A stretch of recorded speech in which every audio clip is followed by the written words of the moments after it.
कर दे, छोड़ दे। जिन बातों से गुरु दुख पावे उन बातों को दूर भगावे। उनको फेंक देते, कितना अच्छा लगता, छोड़ दे उन सब चीजों को। अब जैसे शुगर के मरीज को अब मीठा तो अच्छा लग गया उसने, और डॉक्टर कहे भाई शुगर तो मरीज ये मीठा नहीं खाएगा, ना मिठाई ना चीनी, और वो फिर भी डॉक्टर की आज्ञा का पालन नहीं करता तो मरेगा फिर, और क्या इलाज है। तो चीनी मीठी तो लग रही है, इसमें कोई शक नहीं, मीठी भी है, लेकिन उसके लिए विष है। तो ऐसे ही भक्ति मार्ग में गुरु जी की आज्ञा का पालन ना करना विष के तुल्य है, आपकी भक्ति को नष्ट कर देता है। गुरु के सम्मुख वचन ना कहे सो ससरैनी गैणी सुख लह। गुरु जी के सामने एंड बैंड नहीं बोला, क्योंकि गुरु जी के सामने जैसे भगवान के पास जाना होता है ऐसे ही दृष्टिकोण से आना चाहिए। अपनी फरियाद करे, जो भी आदेश हो सिरोधार्य करे और चल पड़े, चाहे मन कुछ भी सोचता रहे, क्योंकि परमात्मा अंतर्यामी है, आपके सब दुखों से परिचित है, और वो आपके जितनी श्रद्धा आपकी होगी उतना ही निवारण आपको साथ साथ रिजल्ट देते रहेंगे। तो आपने समर्पण और श्रद्धा बढ़ानी है, उसके बढ़ाने के लिए आपको यहाँ बुलाया जाता है, भक्ति कराई जाती है, दान पुण्य करवाया जाता है, सेवा करवाई जाती है, ताकि आपकी श्रद्धा जितनी बढ़ेगी उतना ही प्रभु आपके संकटों का निवारण समांतर करता रहेगा। अब जैसे आप यहाँ आए और आते ही आपको ठीक कर दिया, आप ना हो भूल गए भी यहाँ, क्योंकि हमने देखे झाड़े लवानी है, झाड़े लवाए लाया, हो गया, आराम हो गया, बस ये क्या वहाँ जाना नहीं भूल कर फिर। तो यहाँ आते भी आपको सुख दिया जा सकता है, लेकिन ये परमात्मा चाहते हैं कि ये बच्चा आते कुछ तो रहा तो अवश्य देगा, ताकि आपका विश्वास बने। और आप पर आज कलयुग में आगे हो इतने पाप है, गिनती नहीं। एक सुख थोड़ा बहुत मालिक अपनी तरफ से अवश्य देता आपको, फिर 100 संकट और हैं अभी तो आपके ऊपर बैलेंस, वो भी निवारण करवाने हैं। तो फिर आपको बुलाया जाता है कि आप महीने में एक बार अवश्य आइए। आपको बुलाने का क्या तात्पर्य है कि यहाँ आने से आपको बहुत पुण्य मिलता है, आपको बहुत भक्ति लाभ होता है। आप बच्चे हो, आपको मालूम नहीं, ये दास डॉक्टर है जो भी आपको कैसे कैसे आपके अंदर शक्ति प्रवेश करवानी है, प्रभु की पुण्य कैसे प्रवेश करवाने हैं, फिर ये ज्ञान आपके हृदय में पहुंचाना है। और जिस दिन आपकी श्रद्धा पूरी हो जाएगी, आप सपने में भी दुखी नहीं होगे, ये सत्कर मान लेना। क्योंकि पाप जब बढ़ जाते हैं, दिन में भी दुखी, सोए फिर भी दुखी, क्यों सपने भी बुंडे बुंडे आवे। और जब आप भक्ति करोगे, ढंग से लग जाओगे, आप वैसे भी सुखी, और स्वप्न में भी परमात्मा की भक्ति है, आरती करते होगे, कभी मंत्र कर रहे होगे, कभी मेरे गुरुदेव भगवान ये गा रहे होगे, स्वप्न में भी सुखी, यानी भक्ति स्वप्न में भी हो रही होगी। गुरु से शेष करे चतुराई सेवाहीन नरक में जाई। ओहो, जो गुरु जी के सामने चतुरता करता है, छल कपट करता है, उसकी जो सेवा है यानी वो पूजा समाप्त हो जाती है, धन भक्ति का, और कहते हो नरक में जाई, नरक में डाल दिया जाता है। शेष होए सर्वस नहीं वारे, हिये कपट मुख प्रीत उचारे। शेष होके और समर्पण नहीं किया तो क्या का काय का भगत वो, और हिये कपट मुख प्रीत उचारे। अंदर तो दोष है, ऊपर तो मीठा बोला है, ये भगवान को पसंद नहीं। सो जीव कैसे लोग सिधाई, बिन गुरु मिले मोहे ना पाई। गुरु से कपट करे चतुराई, सोहन सा भव भर में आई। गुरु से कपट शेष जो राखे, यमराज जाके मुगदर चाखे। गुरु जो जन गुरु की निंदा करही, शुक्र समान गर्भ में पढ़ही। गुरु की निंदा सुने जो काना, ताको निश्चय नरक निदाना। अपने मुख निंदा जो करही, परिवार सहित नरक में पढ़ही। अपने आप क्या बताते हैं परमात्मा के, अपने गुरुजी की निंदा यदि कोई कर रहा है तो भी आपने सुननी नहीं चाहिए। यदि गुरु की निंदा सुने जो काना, ताको निश्चय नरक निदाना। जिसने गुरुजी की निंदा कान से भी सुन ली किसी नालायक ने, कहते हैं तो भी तू नरक में जाएगा, तेरा नाम खंड हो जाएगा। अब यहां समस्या एक आती है कि जैसे कोई व्यक्ति है निकम्मा, वो बुराई कर रहा है गुरुजी की, आप बैठे हो, ट्रेन में बैठे हो, बस में बैठे हो, या कहीं ऐसे स्थल पर बैठे हो, और वो चलो ऐसे वैसे स्थान पर हो तो उठ कर चला जा, आदमी इतना तो कर ही सकता है, लेकिन बस में बैठे हैं, ट्रेन में बैठे हैं, काफ़ी लंबा सफ़र है, और वो कोई निंदा कर रहा है और आप सुन रहे हो, तो आपके मन में शंका होगी कि मेरा तो नाम खंड हो जाएगा। नहीं होगा। क्यों नहीं होगा? क्योंकि सुनने का अर्थ ये है जैसे कोई आपके गुरुजी की बुराई कर रहा है, आप सुन रहे हो, लेकिन आपके हृदय में वो नहीं समा रही है कि ये सच ठीक कह रहा है। आपका मन ये कह रहा है ये अनजान व्यक्ति है, इसको पता नहीं, ये वैसे ही कह रहा है। आपके हृदय में उसके हाँ में हाँ नहीं बनी, तो आपने सुनकर भी नहीं सुनी। ये इनमें बहुत अंतर होता है एक एक बात में।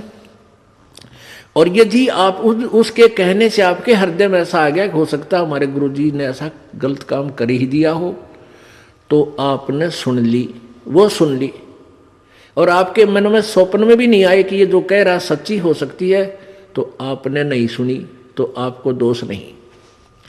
गुरु की निंदा सुने जो काना, ताको निश्चय नरक निदाना, अपने मुख निंदा जो करही, परिवार सहित नरक में पड़ही।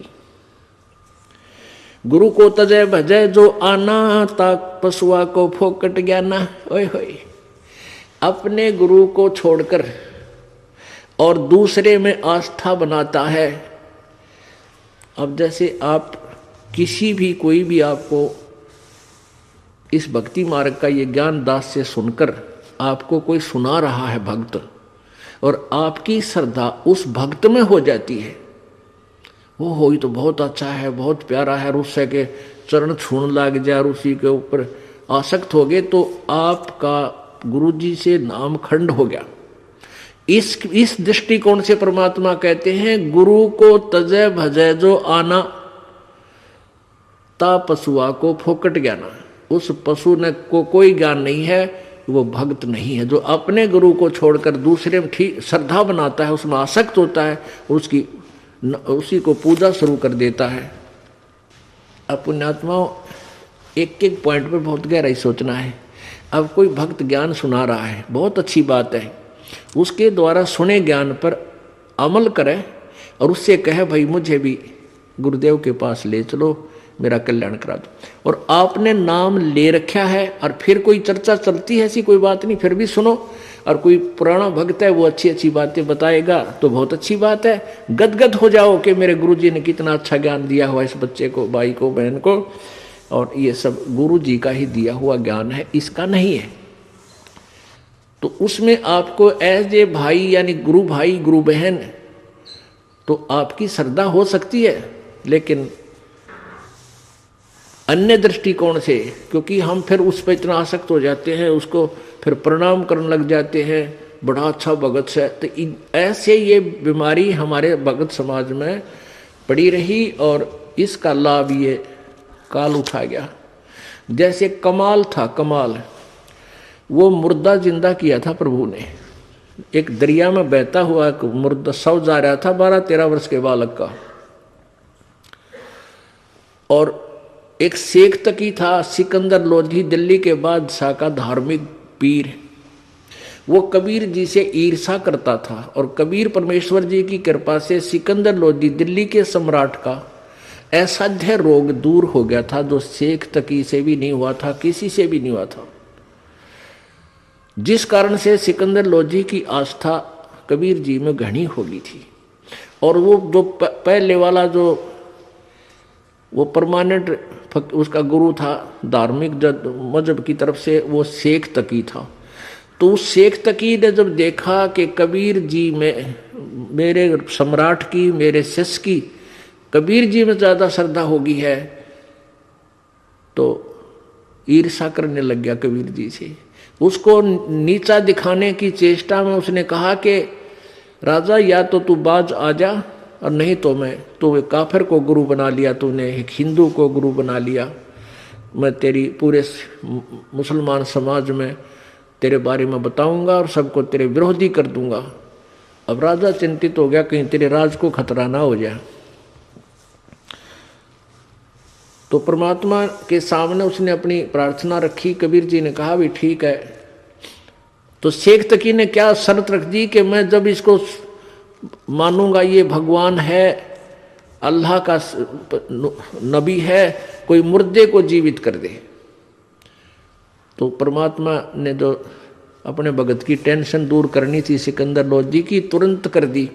जिस दरिया के किनारे वो खड़े थे वहीं पर एक मुर्दा बच्चे का शव बहता हुआ आ गया। कुछ कबीले ऐसे होते हैं, ना तो वो गाड़ते जमीन में, ना सभा करते, वो जल प्रवाह कर देते हैं मृत्यु होने के बाद के पशु जीव जंतु इसके शरीर का मांस खा कर दुआ देंगे।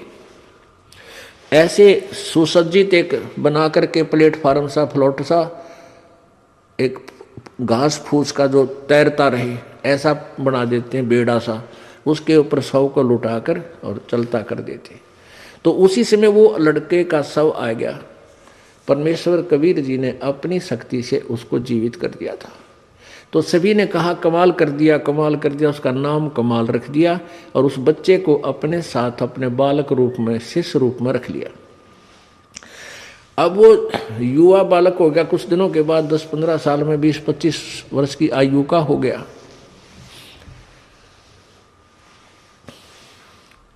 तो वो परमात्मा से ज्ञान सुनकर, कबीर जी का ज्ञान सुनकर वो भी ज्ञान औरों को सुनाने लग गया। जैसे बताते हैं भक्त, आप भी बताते हो और भी बताते हैं। अब जवान लड़का था, अच्छी आवाज थी, बढ़िया गला था, परमात्मा की वाणी गा गा के इतने सुरीले ढंग से सुनावे। तो जो परमात्मा कबीर जी के शिष्य थे वो 64 लाख, उनमें से बहुत सारे कमाल जी के ऊपर आसक्त हो गए। ओहो कमाल तो भाई कमाल है, तेरा नाम भी कमाल, तेरा काम भी कमाल, और भाई तो गुरु जी से भी बढ़कर हो गया। ओहो आप तो गुरु जी से भी अच्छी जो है ना ज्ञान सुनाते हो। अब इस बात से वो कमाल फूल गया, वो यानी उसमें अभिमान छा गया। और कबीर जी परमात्मा उसको बार बार धिक्कारते थे, उसको धमकाते थे कि निकम्मे तू अपना कर्म बना ले और प्रभु मत बनाए। लेकिन ये प्रभुता की भूख इतनी बुरी होती है, जीव नरक जाना स्वीकार कर लेगा, प्रभुता छूटे नहीं। कहते हैं राज तजना सहज है, सहज त्रिया का नेह, और मान बढ़ाई ईर्षा दुर्लभ तजनाई। और जब तक ये नहीं तजे जाएंगे इतना भगवान नहीं मिले। तो हम निकले भगवान के लिए, हमें पता है मनुष्य जीवन मिला भगवान प्राप्ति के लिए, और फिर उसमें कोई वस्तु बाधा उसने फेंक दे तुरंत तोड़ के, उसको एक तरफ फेंके तो भगवान मिला। लेकिन उस कमाल ने परमात्मा के आदेश का पालन किया नहीं, तो प्रभु ने उसको धमका दिया। वो वहां से निकलकर परमात्मा से रुष्ट होकर, अक्षुब्ध होकर, खिन्न होकर के वहां से निकल गया और जाके कहीं दूर देश स्थान पर रहने लगा, जहां के वो नालायक भक्त गुरुजी के शिष्य उसको चाहते थे, वहीं चला गया, वहां रहने लग गया। अब वहां रहा, उसने एक छोटा सा आश्रम बना लिया। अब पुण्यात्मा समर्थ जो कार्य करता है कोई जीव नहीं कर सकता। जैसा कल उदाहरण दिया था कि जैसे वायु बहुत लंबी चौड़ी है, बहुत ज़्यादा था है, और उसमें से एक टायर में पंप से हवा भर भी ली, वो टायर ट्यूब में टायर में डालकर ट्रक में डाल दिया, ठीक है वो काफ़ी सहयोगी होगी वह हवा उसको, लेकिन वो तो सीमित है। ऐसे ही किसी भक्त ने, उस कमाल ने परमात्मा की कुछ दिन सेवा करके, दोनों नाम दिया, उसकी भक्ति करके कुछ शक्ति अवश्य होगी थी, लेकिन वो जीव ही था। और वो अनजान भक्त जो परमात्मा के शिष्य थे कबीर जी के, उस पर आसक्त हो गए। तो यहाँ बताते हैं गुरु को तजय भजय जो आना ता पशुआ को फोकट गया ना। जब कबीर खुद मालिक बैठे और उस वो कमाल के टिंडे देगा उन्हें, कमाल की बात। यहीं से हम गिरते, सतर गिरता गिरता यहाँ आ लिए। हम सतलोक में इसी तरह गिरे थे। हम अपने भगवान को छोड़कर परमेश्वर कबीर जी सत्य पुरुष को, और ये ज्योति निरंजन काल वहाँ तपस्या कर रहा था एक टांग पर खड़ा होकर। हमने अपने भगवान से हृदय हटा के इसमें लगा लिया और इसका फल यो मिला। आज गधे कुत्ते सूअर 84 लाख योनियों में कितना कष्ट उठा रहे हम, और फिर वही फिर दोहरा रहे हैं क्योंकि ज्ञान नहीं हमने। तो उसने क्या किया, कमाल ने वहां रहने लगा। अब जो भक्त परमात्मा के पास आते थे उनको सुख होया करता खूब। अब वो चेले बन गए कमाल के। अब 5-4 वर्ष तो उनके काम ठीक चले, क्योंकि जो हैंडपंप से पानी उन्होंने ले लिया था वो जब तक चला उनकी पुण्य कमाई तब तक तो वो दुखी हुए नहीं। फिर कोई काम उनका होने लगा नहीं, तो धीरे धीरे वो कमाल से भी हट गए। अब कमाल ने 5-4 और चेले रख रखे अपने आश्रम में रख रहे। तो वो कहने लगे, गुरुजी यहाँ भगत तो आने ही बंद हो गए। तो उन्होंने कहा भाई यूँ करे कि गुरुजी का जन्मदिन मनावांगे कल, जेठ की पूर्णमासी आ गई, सब न कह दे भाई कल जेठ उतरते की पूर्णमासी है और गुरुजी का प्रगट दिवस मनाएंगे और खीर ख्यार बनावांगे, भंडारा करेंगे। सभी गांव वालों दूध लाइयो, दूध पहुंचाना। अब पहले कोई समागम करता था तो गांव वाले खुश होकर दूध ले जाते थे और ठोक देते थे ड्राम के ड्राम। अब किसी का लाभ होया नहीं, सारे बयान बैठी होगी, दूध रहा ना ढंगता, तो सब कपटी हो गए। अब सब ने सोचा भी बखत से दूध डालावांगे और ना डाल कावांगे तो यू नाराज हो जाएगा, कदे शराब स्वरूप ना दे दे। कमाल है। और प्रत्येक के मन में, क्योंकि परमात्मा कबीर जी खेल खेलते हैं। अब वो जो भगत थे गांव वाले, जो 50, 60, 100 जितने भी थे, उन्होंने सबके मन में के दुर्भावना आ गई कि बखत तो उठ कर सबसे पहले मुंह अंधेरे जाऊंगा और दूध की जगह पानी का लोटा डालूंगा। किसने बेरा पट्टा है। अब सुबह सुबह लाग गई लाइन, अकमारा जी सत साहेब, कहाँ भाई सत साहेब, आज दूध लाए हैं, डाल दे भाई वहाँ ड्राम में जो से पहले कराया करते। अब कपड़ा उठावें और पानी तरड़ा डालें। गुरु जी ने महाराज जी ने पता लग जाएगा हाँ डाल रहा है कुछ, दूध डाल गया। एक आधे भगवान ने उसमें दो चार दूध भी डाल दिया होगा। कमाल बोला भाई आता दूध बहुत आ गया और बच्चों खीर बना लो। अब वो लागे खीर बनाने, वो ड्राम पानी का भरा, थोड़ा बहुत दूध उसमें कितना गिर गया को भगवान। तो कहने लगे गुरुजी तो सारा पानी का फुल भरा है। कमाल बोला झूठ बोलो, देखा जाएगा सारा पानी का भरा, किसकी खीर बनी थी। इतना शर्मिंदा हो गया, रात्रि में उस आश्रम ने छोड़ के पता नहीं कित मरिया जाके छोड़ चल गया। तो इस प्रकार परमात्मा कहते हैं अब आप भी मरिया और उन शिष्यों उन पुण्यात्माओं को ले डूबा, नकमी आत्मा जो परमात्मा से जुड़ी थी। गुरु को तजय भजय जो आना, तापसुआ को फोकट ज्ञाना। गुरु से बैर करे शिष जोई, भजन नास और बहुत बिगोई। पीढ़ी सहित नरक में पढ़ी, गुरु आज्ञा शिष लोप जो करही। चेला अथवा उपासक होई, गुरु सुमुख ले झूठ संजोई। निश्चय नरक पड़े से सोई, वेद पुराण भाकत सब कोई। सम्मुख गुरु की आज्ञा धारे, और पीछे ते सकल निवारे। एक सामने आकर के तो हाँ जी हाँ जी हाँ जी, और पीछे ते छोड़ देने कि जरा फिर देखेंगे। तो कहते हैं सम्मुख गुरु की आज्ञा धारे और फिर और पीछे ते सकल निवारे, यार सब ने रिजेक्ट कर बैठे। ऐसे नकली शिष्यों का उद्धार नहीं होता।